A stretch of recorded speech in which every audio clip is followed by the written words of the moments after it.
just like you drew it up. Have you ever seen an ending or a goal like that? Yeah, that's what we were joking about, right? Like, so yeah, that's exactly how we wanted it. No, I mean, I would say I'm on the younger side of coaching and on the younger side of being in the game, but I've never seen anything like that. I made the joke to Dax that after I ridiculously went sprinting down the sideline, made the joke to him. He's played 20 years now, almost, and I bet he's never seen a finish like that. So yeah, it was incredible. It's just bizarre, but I'm glad we're on the other side of it. And what could a moment as odd as it was and the win do now for this team's home form for the rest of the season? That remains to be seen, and that's in the future. So we talked about it every day, staying present, staying present. I'm just going to let them enjoy this, let us enjoy it, and then the next chance we get, we have to pick up and go again. And we can enjoy it, but then, like I said, that's close with Kobe Bryant. You wake up, great, do it again. You lose, tie, sucks, go and do it again. So it's the same mentality that we'll have. I really want them to enjoy it because that won't probably happen again, and hopefully we can have a better understanding of where we're at in the games. But I'm lost for words a little bit. Out of curiosity, as you're standing there on the sideline, could you hear any of the Toronto players telling the goalkeeper somebody's behind you? No, I didn't hear anyone. I saw Jamal and I saw the keeper, and I was like, I don't think he sees him. And part of me was like, oh, this is not gonna happen. It never does. But it did. And Jamal stayed persistent. He stayed in the moment, and he ended up getting the reward. How would you just analyze the game overall outside of that moment, and what will you talk to the guys about when you get back next week? Yeah, it was a difficult game. I think that I try to take the standings away and the results that they've had because that matters. But when you start to look at the two teams and you look at their team in particular, they've got some really dangerous players. You guys asked me the questions earlier in the week about Insigne, Bernadeschi, but then they have other players that can hurt you.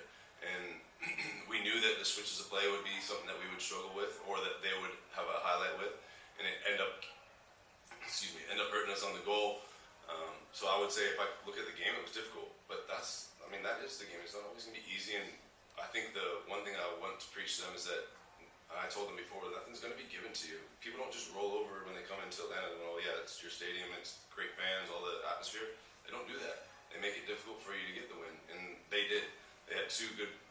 Bernadeschi was a man possessed a little bit, and he is a good player, but we also had other players to think about stopping. I think it was a tough game for us, and we'll have to look at different ways we adjust to get better and better on the ball, better defensively a little bit. But yeah, it was trying to take like the bizarre ending out and then look at the game. But it was classic. It was difficult, but it was back and forth. And then just quickly with Stian, any update on him? And what was the injury? Was it to his calf? Yeah, no injury to my knowledge. But yeah, he's working his way back to fitness. He had the injury previously. I think he was just starting to cramp. Like he put in a serious shift, chasing people in behind. So it's just more precaution to make sure. Tyler, left. So 4 games in now, 2 at home, 2 away. What are you seeing that you want to focus on positively, and what are some things that you're seeing that you need to work on with the squad? I think the one positive I would say, or not one, the positive is that we're scoring goals.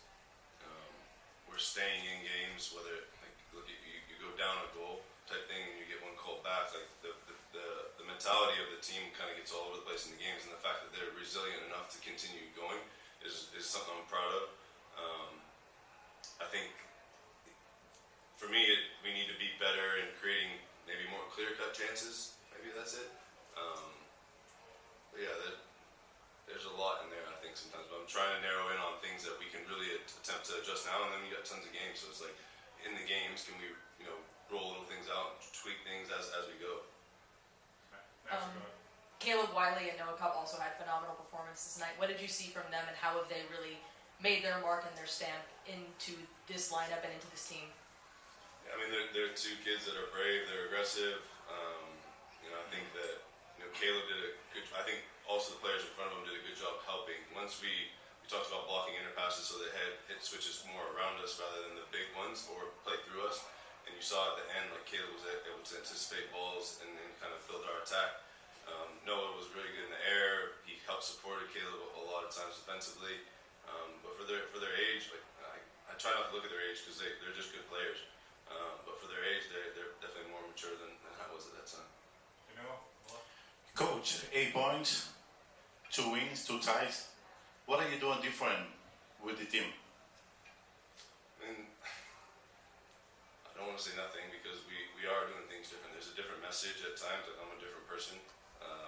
We are trying to play, I would say, in a different way. Doug said pragmatic, and when I finally looked up the definition of pragmatic, I was like, and maybe that's right.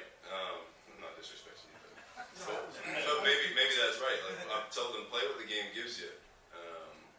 I don't have a set way of playing. I'm just trying to maximize their talents. And we as a staff and us as players, like we're committed to each other. We're trying to share this ownership, trying to share this success, and I mean that's something that I'm doing different. Yeah, I mean it's different voices, but the boys have come back re-energized, and but you can't rest on this. Like they really need to stay in the moment, stay present, and attack the next game now. last one here on the right, go ahead. Congrats, Coach. Jamal, a very hard worker. How important is he? 5 goals from 14 games. How important is he in your squad now? Yeah, I mean, every player is important. We talk about being a team and being together, and like I feel like we're really seeing it. Like every single player, doesn't matter if you're a DP, if you're a TAM player, if you're homegrown. Like every player has played a little bit of a part, and they're important. He's no different. He works hard. He's clever, apparently. So no, he is important, and I'm really happy for him. He works really hard, and he sometimes when we've lost games, he takes it almost personal that it was his fault. And I think tonight was a cool moment for him. Probably something he'll never forget here. Just speaking of players who are here, this could have been Armada's and Wiley's last home game. I was curious if you had thought about that going into this match. No, I didn't think about that. Do you have any insight on? I know what I'm going to say. Like anything that you guys see rumors